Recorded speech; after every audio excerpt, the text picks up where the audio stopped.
Welcome to the GHAPP, MASLD, and MASH Community Network meeting today with Melissa Franco. My name is Rachel. I will be your moderator for this evening's presentation, and we are joined virtually by our presenter, Melissa Franco from the University of Miami. There will be an opportunity to ask questions live at the end of the presentation and network with other participants. So at this time, I will pass things off to Melissa. Okay, hi, thank you, Rachel. So good afternoon, everybody.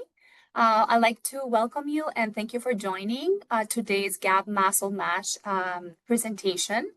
My name is Melissa Franco. I am a physician assistant and I am affiliated with the University of Miami.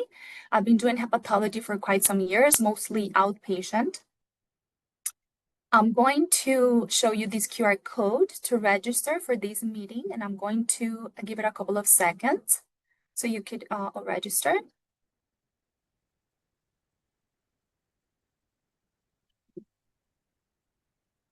Okay. So today's talk will be about MASLD and MetALD. So we will start with our patient. Ashley is a 52-year-old woman that is referred to our clinic for evaluation of an abdominal sonogram showing mild hepatomegaly and increased hepatic echogenicity consistent with steatosis. She feels well without complaints.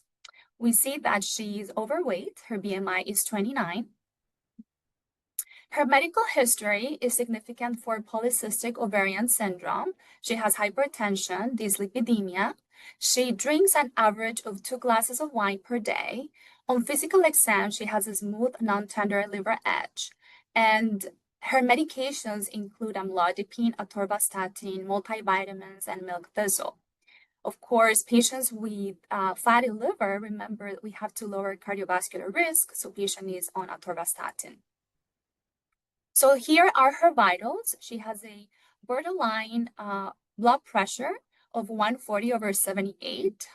This is a heart rate of 76. She has a normal temperature. Her weight is 161 pounds. Her BMI is 29. We could see her AST and LT are mildly elevated. Alk Phos is 140. Bilirubin, total bilirubin is 1.2. Normal platelet counts of 210,000. She's pre-diabetic with a hemoglobin A1C of 5.9. And her triglycerides are elevated, are over 150. So as we have a fatty liver patient, we have to stratify these patients. So we should do a FIB4 test, and we could also do elastography for secondary risk assessment. So we do a fibroscan on this patient, and we have a score of 11.4 kilopascals, which puts our patient under the F3 or advanced fibrosis category. And she has severe steatosis, as we could see based on her CAP score. She has a CAP score over 268, it's 310, so she has severe steatosis and she has F3 fibrosis.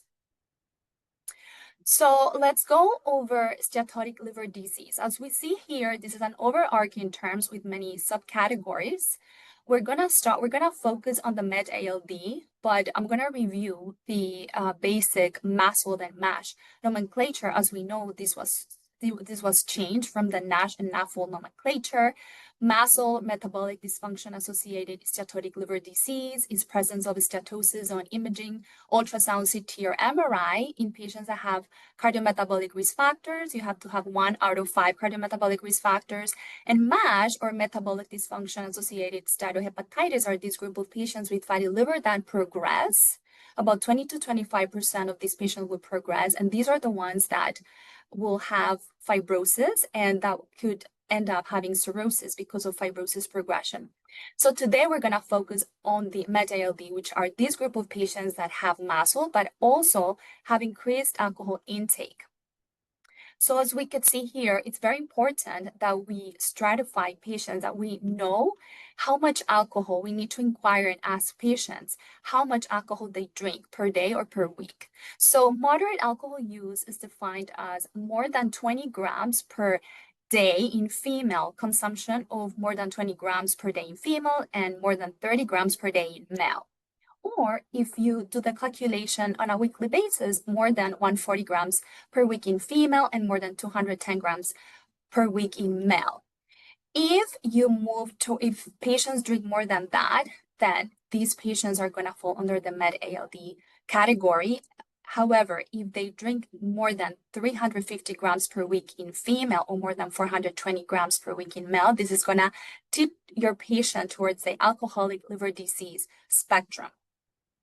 We also have other etiologies or causes of steatotic liver disease, drug-induced liver injury. Think about patients that have been on long-term use of medications such as prednisone or methotrexate, amiodarone, valproic acid, antiretrovirals. So think about medications that could also lead to steatosis. We have monogenic diseases like lysosomal acid lipase deficiency or Wilson's disease.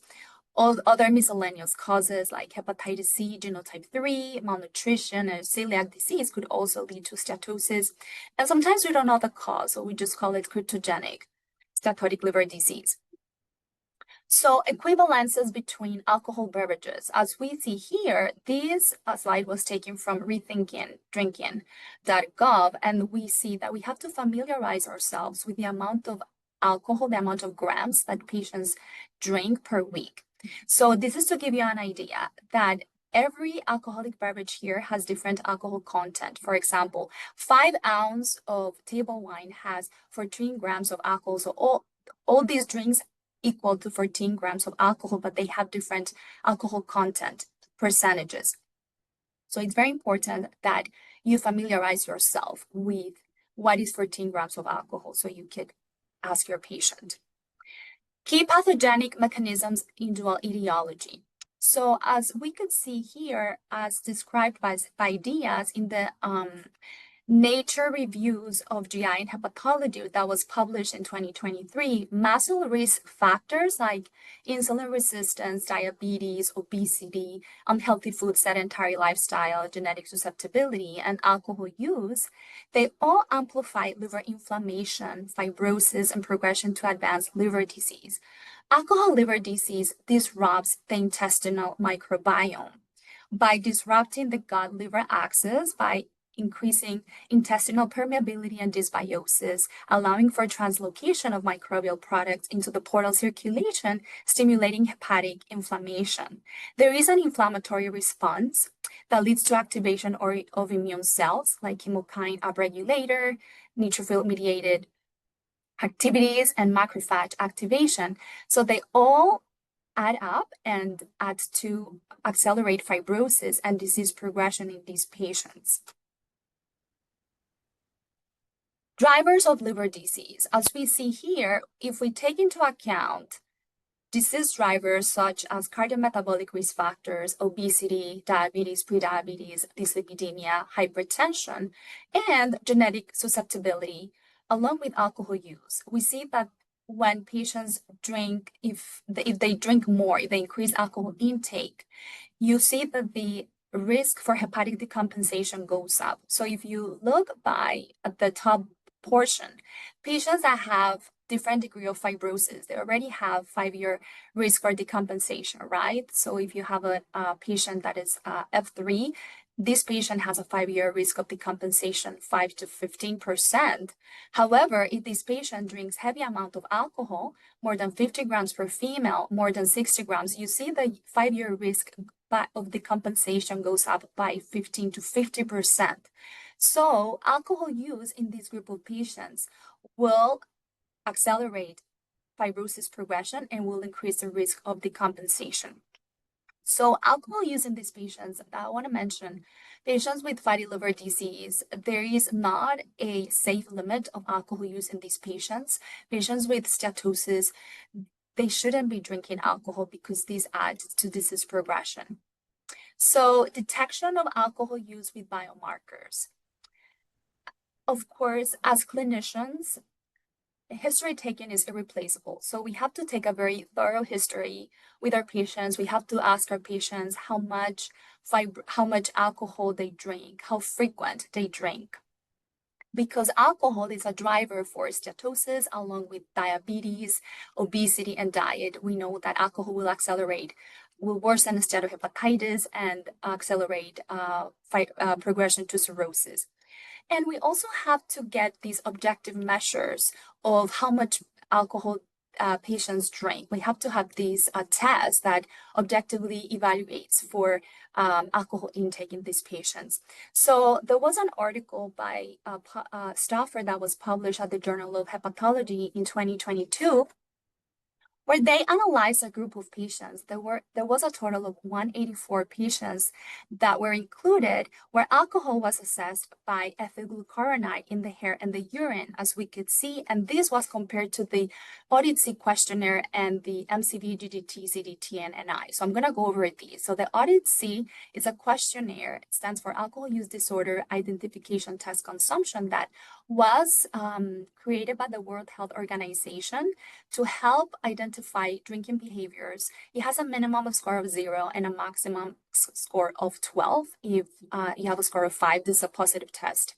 MCV, GDT, CDT, and NI were compared, but they were not reliable in detecting alcohol use. However, when they analyzed these patients, they analyzed the hair and urine ethylglucuronide, and they found that up to 26% of patients with NAFLD and 25% of MASLD patients had risk of alcohol-related damage or have evidence of moderate excessive alcohol use consumption when they use these markers. And we could see that ethylglucuronide in the hair and the urine with the Audit C showed good accuracy in detecting alcohol intake in this group of patients. Gaps in the assessment of MetALD. So steatotic liver disease, the gap here with this group of patients is that we have to learn how to differentiate and how to diagnose these patients with MetALD. So as we know, we have patients with cardiometabolic risk factors. We diagnose MASLD because you have evidence of steatosis on imaging. Patients have to have 1 out of 5 cardiometabolic risk factors, such as BMI over 25, being pre-diabetic or diabetics, having hypertension, having triglycerides over 150, or having low HDL, less than 40 for males and less than 50 for females.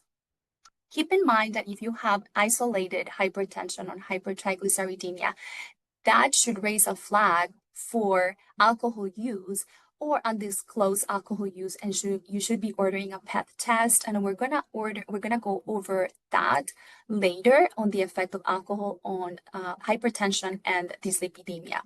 So when we assess patients, when we're taking the history, we have to quantify alcohol in grams per week. We have to estimate how much alcohol they drink on a daily basis. On the weekends, are they binge drinking? Has there been any socioeconomic consequences associated with alcohol use? Have they had a loss of employment or financial restraints, or is there a history of a DUI, or is there a history of alcohol use disorder? To give us an idea of alcohol use, you should consider doing PEth test when available. PEth test is a blood test that you could order to evaluate alcohol. And if patients consume from 140 grams to 350 grams per week in females, or from 210 grams to 420 grams per week in male, and the PEth is between 25 and 200, then this patient is going to fall under the MetALD category. Now, if patients drink more than that, if your patient drinks more than 350 grams per week in a female and more than 420 grams per week in male, or the PEth is over 200, then your patient is going to fall under the alcoholic associated liver disease. So going back to our patient, we do a PEth test that was performed, and this PEth test was 120. So this is considered to be moderate to heavy alcohol consumption. So our patient has evidence of moderate to heavy alcohol consumption. If you have a PEth less than 10 to 20, this is consistent with very low alcohol consumption. And if PEth is over 200, this is consistent with excessive alcohol consumption. So I always think about, this is something that may help remember. So PEth is kind of the glycosylated hemoglobin of alcohol, because it's going to tell you about alcohol drinking patterns in patients. How has the drinking pattern been on a patient? So PEth, as we could see here, compared to blood alcohol level, it peaks at 8 hours compared to blood alcohol level that peaks at 2 hours. So blood alcohol level is usually done in acute settings like the ER to test for alcohol intoxication, and then the concentration decreases. It can stay in the blood from 6 to 12 hours, but then it's going to decrease after this time. PEth is going to peak at 8 hours, and it's going to be detectable for 3 to 12 days, even longer than that after one single binge. And the mean half-life is about 3 days. So PEth test stays in the cell membranes of red blood cells. And also, if we see on the right-hand side, it doesn't have any significant variability by sex and BMI. So PEth doesn't have any variability by sex and BMI. Alcohol use in individuals with excess weight that are obese or overweight. So there was a study by Diaz that was published at the Hepatology Communication of May of 2025 this year, where they screened 659 patients for the study when they wanted to stratify fibrosis in patients with suspected MASLD and alcohol-associated liver disease.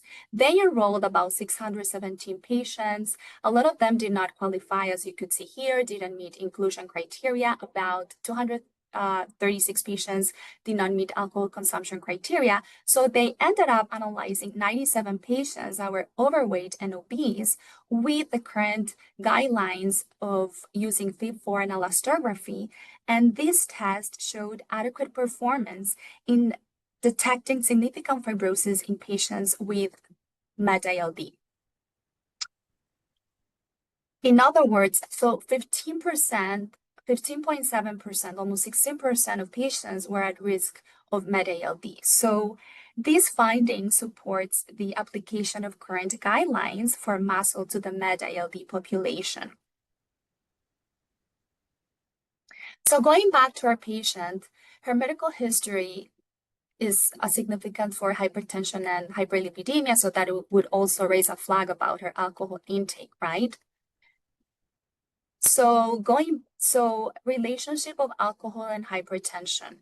There was a Cochrane systemic reviews published in 2020 by Tasnim, where there were 32 randomized controlled trials involving 767 participants, and they found that alcohol has a biphasic effect on blood pressure because it decreases blood pressure up to 12 hours after consumption, but then it has a rebound effect because it then increases blood pressure after 13 hours after consumption. Alcohol and hypertriglyceridemia.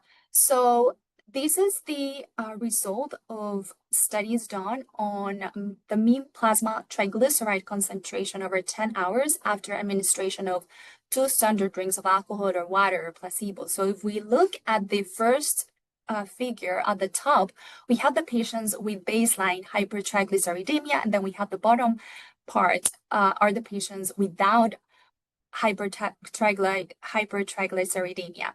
And we see that after administering alcohol, we see the triglyceride level becomes elevated in both groups, right? So alcohol will cause hypertriglyceridemia.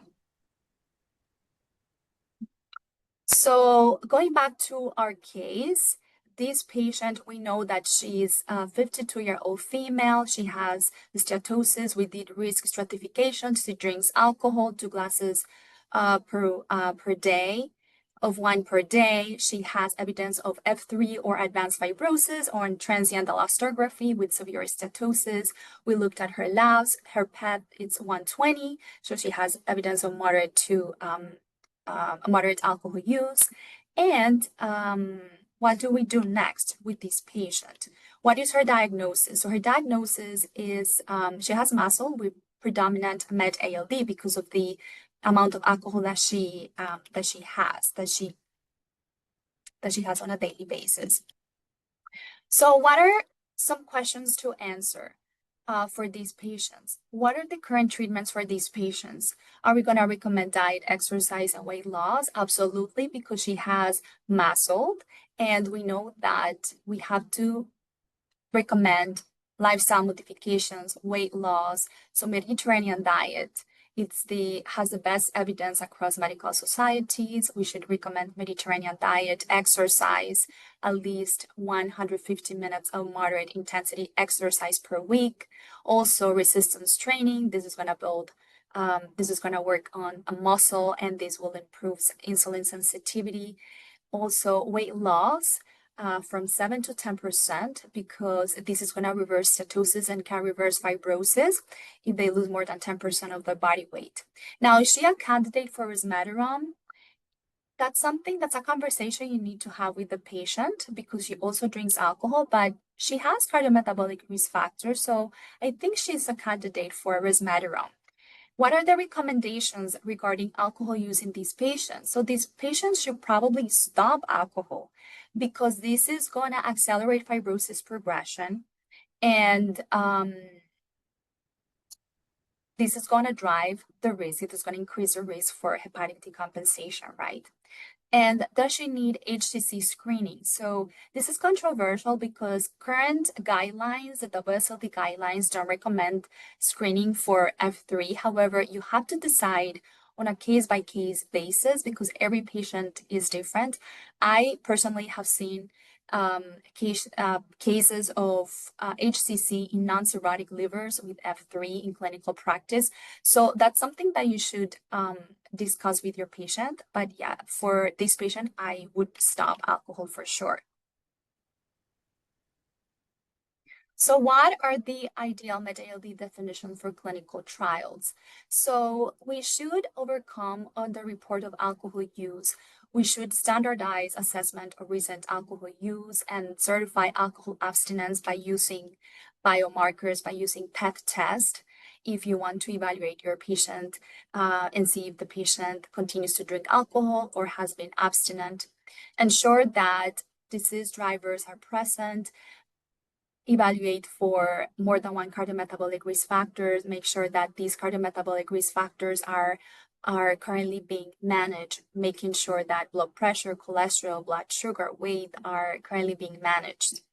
And evaluate for persistence of hypertension, dyslipidemia after stopping alcohol use, because as we saw, alcohol has an effect on blood pressure and triglycerides.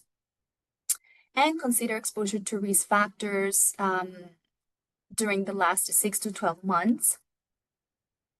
So take-home messages.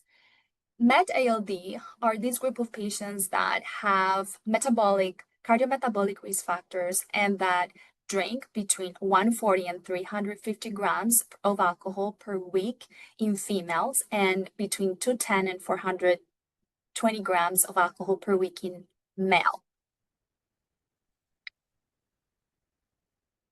Clinical criteria could underestimate MetALD or alcohol liver disease, so it's very important that we use objective tests to measure alcohol intake in these patients. So you could order PEth tests in these patients, and reassess metabolic dysfunction over time to make sure that these cardiometabolic risk factors are under control.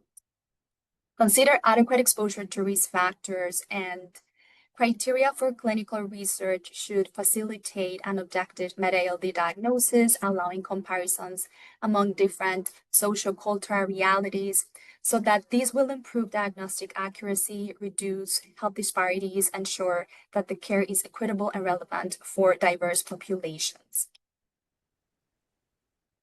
So if you'd like to have more information about MASH and MASLD, visit our community network for additional disease state education and Resdifra webcast. Here is the QR code. Please scan this QR code to complete a short survey and share your thoughts on today's presentation. Your insights help us continue to improve. So thank you so much for attending. Is there any questions? I'll be happy to answer.